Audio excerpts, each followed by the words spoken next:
இறை இயேசுவில் எனக் அன்பார்ந்தவர்களே, நம் ஜீவனுள்ள தேவனின் உயிருள்ள வார்த்தைகளை தினமும் கேட்பதன் மூலம் உங்களுக்கு நன்மையும் ஆசியும் உண்டாவதாக. இன்றைக்கு நம் உள்ளத்தில் ஆண்டவர் பேச விரும்புகிற திருவசனம் சாலமோனின் ஞான நூலிலிருந்து வாசகம்.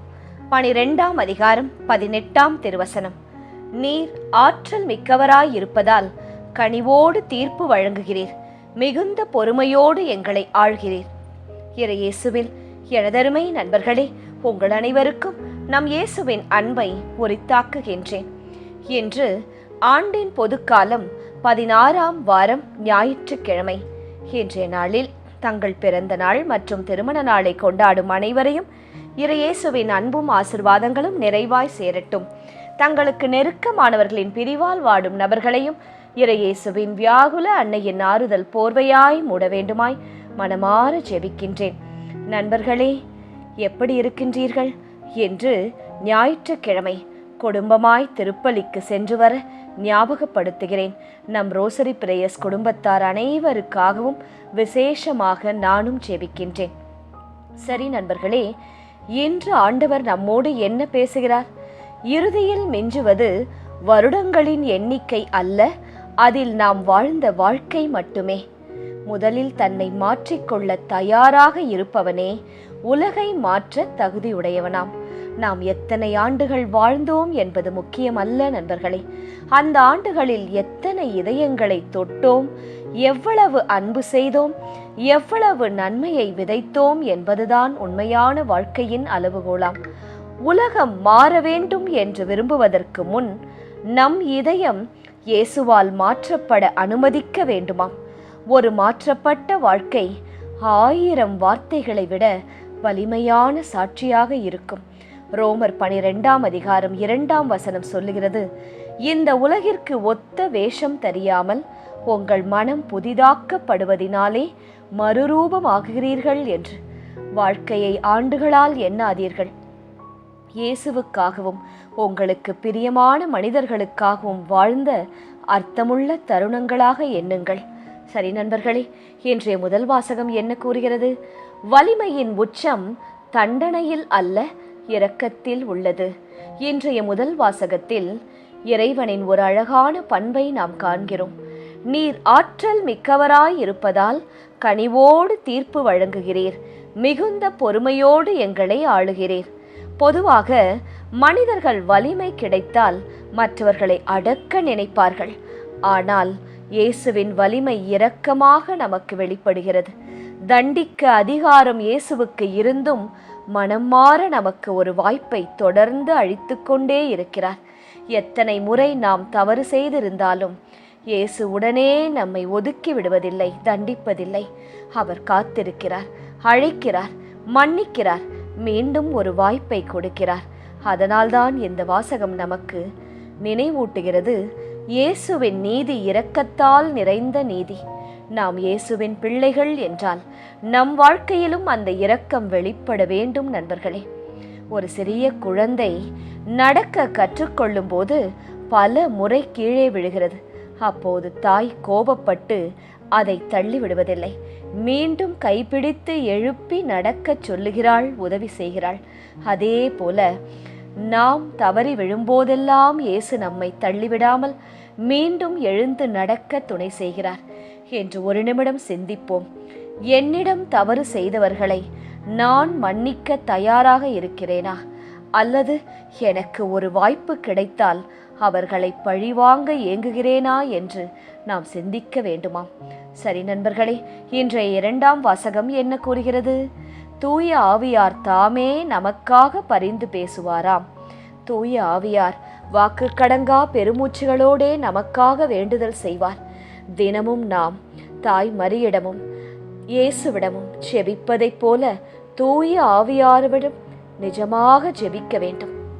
தூய ஆவியானவர்தான் நமக்கு வலிமையை தருபவர், நமக்கு ஆற்றலை தருபவர், நமக்கு ஞானத்தை தருபவர். நமக்காக மாதாவை போல அவரும் பரிந்து பேசுவாராம். சரி நண்பர்களே, இன்றைய நற்செய்தியின் சிந்தனை என்ன?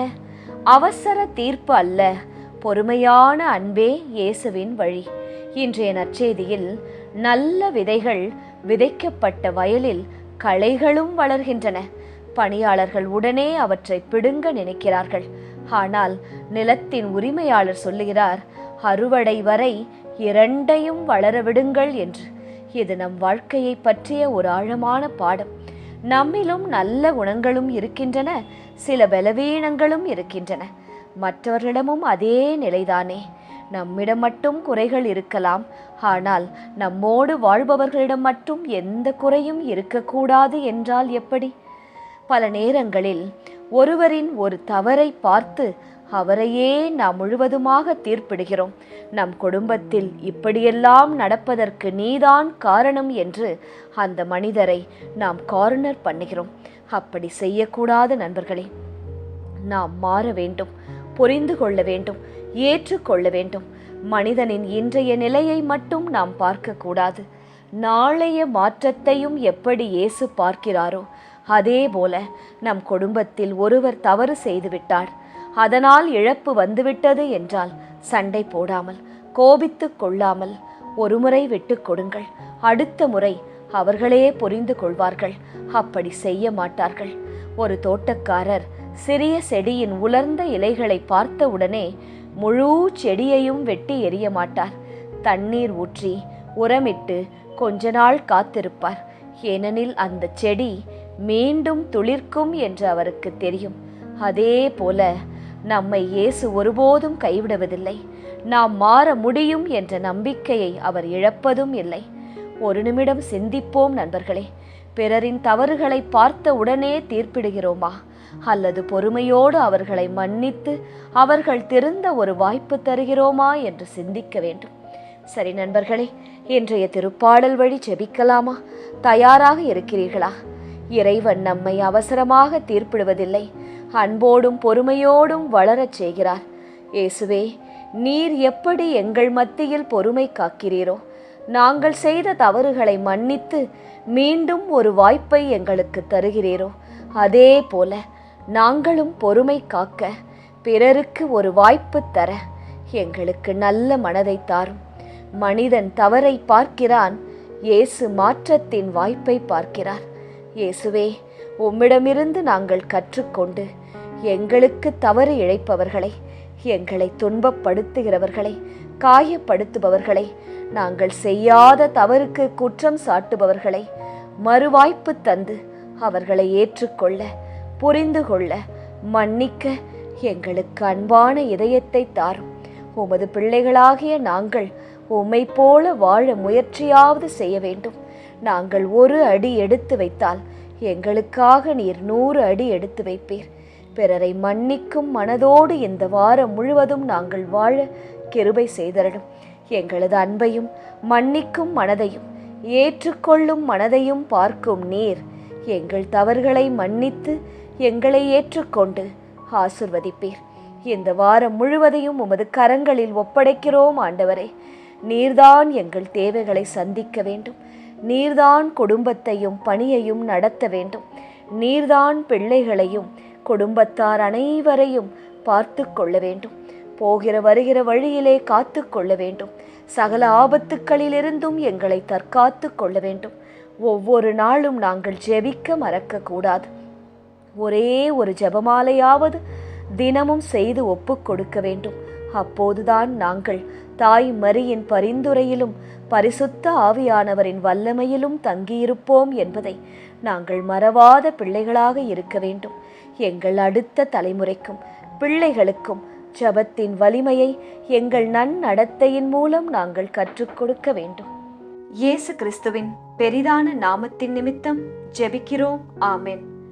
ஒவ்வொரு நாளும் உங்கள் உள்ளத்தில் ஆண்டவர் பேச விரும்புகிற இறை வார்த்தையை தெரிந்து கொள்ள ரோசரி பிரேயர்ஸ் சேனலை சப்ஸ்கிரைப் செய்யுங்கள். மேலும் உங்கள் நண்பர்கள் மற்றும் உறவினர்களுடன் ஷேர் செய்யுங்கள். நன்றி.